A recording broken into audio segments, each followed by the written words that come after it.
Mucho antes de la invención de la rueda, el hombre debió haber identificado la forma peculiarmente irracional del círculo. El origen de su estudio se remonta a los años 2300 y 539 a.C., en una ciudad de la Baja Mesopotamia llamada Babilonia, lo que hoy conocemos como Irak. Según historiadores, esta se desarrolló en los márgenes del río Éufrates y fue fundada por el rey Minho. Según historiadores, los babilonios conocían perfectamente el área de un triángulo y de un rectángulo, pero más adelante se dedicaron al estudio de las constelaciones, a lo cual llamaron las 12 más famosas. Por consiguiente, desarrollaron el sistema del zodiaco, lo que se basaba en escoger una circunferencia y dividirla en 30 partes iguales, a fin de que las 12 más famosas pudieran encajar de manera perfecta dentro de ellas, lo que nos da como resultado la operación 12 por 30, que es igual a 360. El 360 se basa en una secuencia numérica con el número 60 como base. Según historiadores, se dice que los babilonios fueron los primeros en dividir en 360 grados el área total de una circunferencia. Otros simplemente dicen que lo utilizaron porque se aproximaba a los días del calendario babilonio, y otros se refieren a este porque el 60 es un número muy divisible para muchos otros números. Desde otro punto de vista, Hiparco, quien desarrolló el sistema formal de la latitud y longitud de la Tierra, expresa el globo terráqueo como una circunferencia perfecta de 360 grados, en donde un grado es igual a 60 minutos y un minuto 60 segundos. El círculo es el resultado de una figura integrante y fascinante. Es por esto que cuando la condición ha sido favorable, la mente se ha centrado en estudiar el resultado de este estudio comprendido desde los babilónicos hasta la actualidad. Ha sido el racional número pi, encaminando nuestros pasos en dirección hacia la infinitud, que la podemos relacionar con la longitud de la circunferencia y la distancia que existe entre el centro del círculo y su perímetro. Las primeras aproximaciones se encuentran en el papiro Rin del Antiguo Egipto. Se afirma que pi es igual a 256/81, o un poco más de 3.16. Por su parte, los mesopotámicos afirmaban que pi es igual a 3 más un octavo. En la Biblia podemos deducir que pi es exactamente 3. Arquímedes, que vivió en el siglo III a.C., comenzó a calcular pi mediante polígonos inscritos y circunscritos de un círculo. Esta fue la primera parte que nos dio 3. Recordemos que Arquímedes vivió en una época en la que no existían las herramientas matemáticas que conocemos hoy en día. Todos los cálculos eran realizados con un par de varas y un compás. Con estas reglas solo se puede sumar,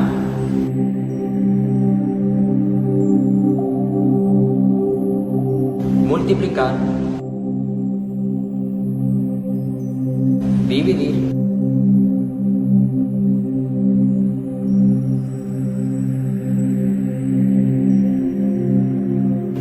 restar y sacar raíces cuadradas. Problemas como la cuadratura de un círculo eran imposibles con estas reglas. Por eso, hoy realizaremos la interpretación moderna del método de exposición para así llegar al pi según Arquímedes. Y para eso utilizaremos las herramientas matemáticas que conocemos hoy en día, como lo son el álgebra, la trigonometría y el cálculo. Para comenzar, sabemos que si en un círculo pi es igual a la circunferencia sobre el diámetro, supongamos que en un círculo cuyo radio mide 1 y desconocemos la circunferencia y el valor de pi. Para deducir estas dos últimas incógnitas, lo que debemos es inscribir el polígono de 6 lados en la circunferencia de forma que conozcamos la medida de radio del polígono. Ahora bien, necesitamos calcular el perímetro del polígono para dividir el polígono en triángulos, tomando en cuenta el punto como centro y los vértices del polígono. Necesitamos conocer acerca de un ángulo que llamaremos teta. Para calcularlo dividiremos 360 grados de una circunferencia entre números de lado de un polígono. Debemos de construir un triángulo rectángulo dividiéndolo en dos partes iguales, ya que contamos con el ángulo θ entre 2 y el valor del radio. podemos obtener el valor del lado x utilizando una simple fórmula trigonométrica que es radio por el seno del ángulo. Multiplicando x por 2 encontramos el resultado de un lado, entre el resultado multiplicado por el lado encontramos el perímetro. Podemos sustituir θ por 360 en el número de lados, recordando que nuestro perímetro funciona como aproximación para la circunferencia, por lo tanto que para calcular pi debemos de dividir el resultado entre el diámetro o 2 veces el radio. Arquímedes circuló manualmente su aproximación con los polígonos de 6, 12, 24, 48 y 96 lados. Esto nos tomaría menos de un segundo, pero con un polígono de 96 lados podemos aumentar los valores de n aún mayores. Con un polígono de 3072 lados tenemos 7 decimales en el lugar correcto. Es importante anotar que debido a que el polígono está inscrito dentro de la circunferencia, solo se le puede aproximar valores inferiores a pi. Si el polígono tuviera infinitos lados, igualaría a la circunferencia, por lo que si desarrollamos un límite, podemos llegar al valor exacto de pi. Pi es la relación entre la circunferencia y su diámetro. Es un número irracional y una de las constantes matemáticas más importantes, utilizadas frecuentemente en la matemática, física e ingeniería. El valor numérico de pi truncado de sus primeras cifras significativas, 3.14, utilizado por primera vez en el 1702 por el matemático William Jones.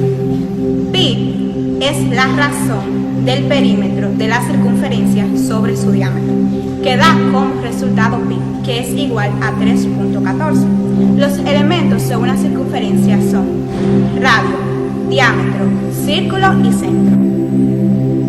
Pi es un número cuyo valor se encuentra expresado en una secuencia infinita de decimales. Sus aplicaciones más directas se encuentran en el cálculo del área y el perímetro de un círculo, así como también en el cálculo del volumen de un cilindro. Se dice que su valor fue comprendido hace más de 4.000 años y que fue utilizado para la construcción de las antiguas pirámides egipcias. Ahora hablemos del ámbito en la vida cotidiana. El pi, si bien dijimos que es un número comprendido en una secuencia de decimales infinitos, teóricamente podríamos decir que en cualquiera de sus secuencias numéricas podríamos encontrar cualquier dígito que queramos, así como nuestra fecha de nacimiento e incluso nuestro propio número telefónico. Ahora bien, ¿cómo puedo encontrar mi fecha de nacimiento en una secuencia del pi? Te explico. Y es que pi tiene tantos decimales que en cualquiera de sus secuencias numéricas podríamos encontrar los dígitos que comprenden de nuestra fecha de nacimiento, códigos personales e incluso una secuencia podríamos encontrar hasta 7 dígitos de nuestro número telefónico.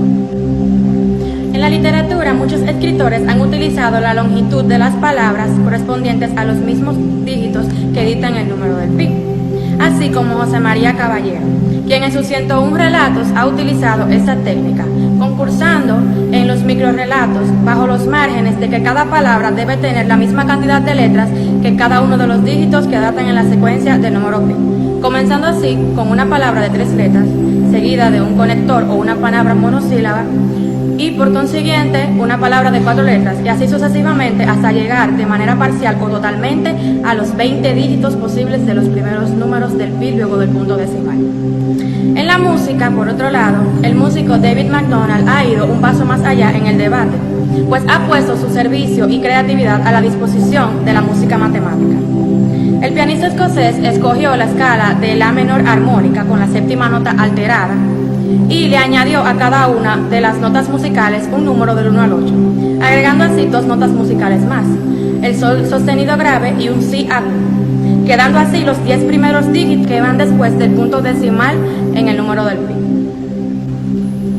Desde otro punto de vista, en la probabilidad, si dibujamos 2 líneas totalmente paralelas en el suelo y tomamos agujas y la colocamos a la misma longitud de la distancia que existe entre las 2 rectas paralelas, la probabilidad de que lances una aguja y caiga dentro de una de las rayas es igual a 3.14. Asimismo, las computadoras son probadas calculando el valor del pi, así siendo capaces de calcular hasta 2.000 billones de dígitos.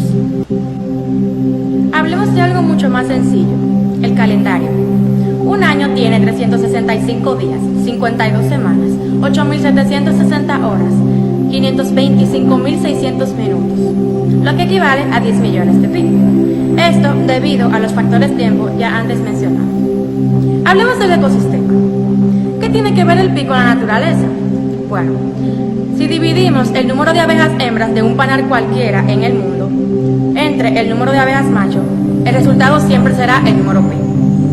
La relación existente entre un río cualquiera, desde su nacimiento hasta su desembocadura, y es medida su longitud desde la línea media, su resultado es aproximadamente 3.14. Si calculamos el diámetro del pie de un elefante multiplicado por 2 veces el pi, el resultado siempre será la altura total del animal. Se ha estudiado que el número pi aparece de manera inexplicable en todo lo que tenga que ver con la naturaleza, siendo así un número natural, irracional e implacable.